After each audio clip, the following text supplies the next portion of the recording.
Soul and unravel टांग set के इस एपिसोड की शुरुआत में हम दाई हाओ को देखते हैं, जिसकी तरफ देखते हुए यह मन में कहता है कि मुझे जिस बंदे को प्रोटेक्ट करने की जरूरत है वो ये है। चलो अभी के लिए इस चीज को जाने देते हैं, क्योंकि अगर ये मिशन फेल होता है तो डोंगर भी मेरे साथ यहाँ पे मारी जाएगी और ड्यूक व्हाइट टाइगर को मारने के लिए दुश्मन को सबसे पहले एक जाल बिछाने की जरूरत होगी। और अगर सच में हम दुश्मन के जाल में फंस जाते हैं तो सिर्फ हमारी खुद की पावर के दम पे व्हाइट टाइगर ड्यूक को बचाना नामुमकिन होगा और सिर्फ दुश्मन के ही ट्रैप्स को अवॉइड करके हम यहाँ से बच के जा सकते हैं। जिसके बाद यह अपनी स्पिरिचुअल पावर को इस्तेमाल करते हुए कहता है कि ड्यूक व्हाइट टाइगर। तो इस चीज को सुन के व्हाइट टाइगर काफी हैरान होता है और ये मन में कहता है कि आखिर ये कौन है जो डायरेक्टली टेलीपैथी का इस्तेमाल करके मुझसे बात कर रहा है और आखिर मेरे सबऑर्डिनेट्स के बीच में ये बंदा कहाँ से आया। और तभी अचानक से हुआ यह काफी ज्यादा खतरनाक तरीके से अपनी सारी सोल रिंग्स को रिलीज करने लगता है और वो यह कितनी ज्यादा खतरनाक सोल रिंग्स को देख के दाई हाओ और सारे सैनिक काफी ज्यादा हैरान होते हैं, क्योंकि इन सभी को ही यह के पास 9 सोल रिंग्स दिख रही होती हैं, जिनमें से एक सोल रिंग तो 1 लाख ईयर ओल्ड होती है। और इसी वजह से यहाँ के सभी घोड़े काफी बुरी तरीके से डर जाते हैं और इस वजह से दाई हाओ इससे पूछता है कि आखिर तुम कौन हो और कहाँ से आए हो। जिस पर यह सभी से कहता है कि सभी लोग मूव मत करो और अलर्ट रहो। और इसे देख के दाई हाओ भी काफी हैरान होते हुए मन में कहता है कि आखिर ये कौन है और आखिर मैं अचानक से इसे याद क्यों नहीं कर पा रहा हूँ, जबकि इसका चेहरा तो काफी जाना पहचाना सा लग रहा है। और तभी दाई हाओ आगे आते हुए कहता है कि आखिर तुम कौन हो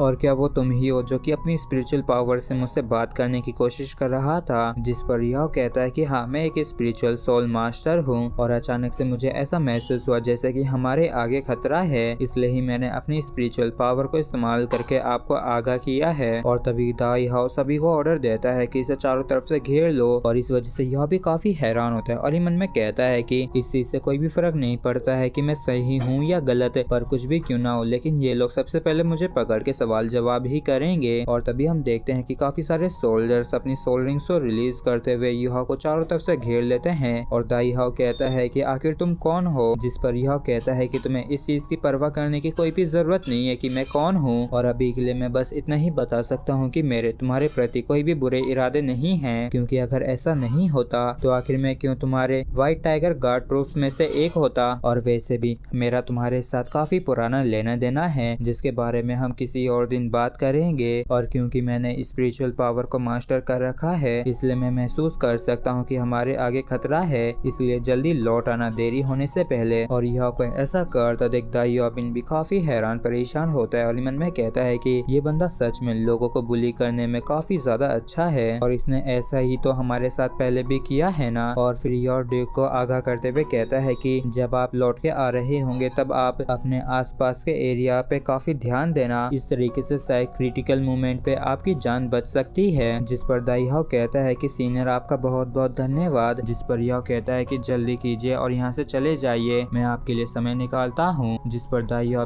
कहता है कि हो युहाओ, मैं तुम्हारी मदद करूंगा समय निकालने में। और इसकी इस बात को सुन के यह भी काफी हैरान होता है और ये मन में कहता है कि क्या ये नहीं जानता है कि ये सिचुएशन कितनी ज्यादा सीरियस है। लेकिन तभी युहाओ इसे इग्नोर मार के यहाँ से भागने लगता है। जिसके बाद हम देखते हैं कि दाई हाओ कहता है कि आखिर मुझे मालूम कैसे चलेगा अगर ये कोई ट्रैप नहीं हुआ तो, और आखिर क्यों मुझे तुम्हारी बातों पे विश्वास करना चाहिए। जिसका यह कोई भी जवाब नहीं देता है और ये तुरंत ही अपनी थर्ड आई की पावर को इस्तेमाल करता है और एक काफी ज्यादा पावरफुल स्पिरिचुअल बीम को आसमान की तरफ रिलीज करता है। और इस बीम को आसमान की तरफ जाता देख दाई हाओ भी काफी ज्यादा हैरान होता है और मन में कहता है कि इसकी स्पिरिचुअल पावर तो वाकई में काफी ज्यादा स्ट्रॉन्ग है और इससे मालूम पड़ता है कि ये वास्तव में एक एक्सपर्ट है। और तभी हम देखते हैं कि यहाँ पे काफी खतरनाक तरीके से बिजलियां कड़कने लगती हैं और इस वजह से यह को कुछ मालूम पड़ता है और ये काफी घबरा जाता है और ये हड़बड़ी में कहता है कि ये काफी बुरी बात है कि उन्हें हमारे बारे में मालूम है और हमारे हर एक मूव पे दुश्मन की नजर टिकी है, इसलिए सभी को ऑर्डर दो जल्दी से पीछे हटने के लिए। और इस चीज को सुनकर दाई हाओ भी काफी हैरान होता है और ये तुरंत ही ऑर्डर देते हुए कहता है कि सारी स्क्वाड पीछे हटो और जल्दी से जल्दी मिलिट्री कैंप लौट जाओ। और तभी इनकी सिचुएशन और भी ज्यादा खराब हो जाती है, क्योंकि इनके जो हॉर्सेस थे वो डर के मारे भाग नहीं पा रहे होते हैं, इसलिए यह इनसे कहता है कि अपने हॉर्सों को छोड़ो और यहाँ से तुरंत ही निकल जाओ। और तभी दाई हाओ युहा के पास आके कहता है कि सीनियर आपका बहुत बहुत धन्यवाद हमें आगाह करने के लिए। और ये दाई हाओ काफी खुशनसीब है जो इस खतरे से बच के निकल पा रहा है और क्योंकि युहा दाई हाओ के काफी ज्यादा करीब खड़ा हुआ था इसलिए इस इस मोमेंट पे इसकी जो सारी नफरत की फीलिंग्स होती हैं वो पूरी तरीके से गायब हो जाती हैं और इसमें ये बस यही चाह रहा होता है कि ये सेफली यहाँ से जल्द चला जाए। और तभी यीहाओ इसे कुछ देता है तो दाईहाओ कहता है कि आखिर ये क्या है। और तभी हम आसमान के अंदर काफी सारे अटैक्स को देखते हैं जो कि इन्हीं लोगों की तरफ आ रहे होते हैं और इन्हें देख के यह कहता है कि ये निश्चित रूप से हमारे दुश्मन के ही अटैक है जो हमारी तरफ आ रहे हैं। और इन सारे ही अटैक्स को ब्लॉक करने के लिए काफी सारे अटैक्स इस तरफ से भी रिलीज किए जाते हैं और इन देख के यह भी काफी हैरान होता है और ये कहता है कि ये तो इंटरसेप्टर्स हैं और वाकई में स्टार जो का रिस्पॉन्स तो काफी अच्छा है। और हम देखते हैं कि आसमान के अंदर ये अटैक ब्लास्ट होकर खत्म हो जाते हैं, लेकिन हम देखते हैं कि ये अटैक तब भी नहीं रोकते हैं और ये आगे बढ़ने लगते हैं। और इस चीज को देख के यह भी काफी हैरान होता है क्योंकि इन सारे अटैक्स का जो टारगेट होता है वो और कोई नहीं ड्यूक व्हाइट टाइगर होता है। तो यह तुरंत ही अपनी स्पिरिचुअल पावर इसके साथ शेयर करने लगता है। और इसी के साथ फ्रेंड्स हमारा ये एपिसोड भी यहीं पे खत्म होता है। अगर आप लोगों को वीडियो अच्छा लगा हो तो प्लीज चैनल को सब्सक्राइब और वीडियो को लाइक करना बिल्कुल भी ना भूलें। Thank you.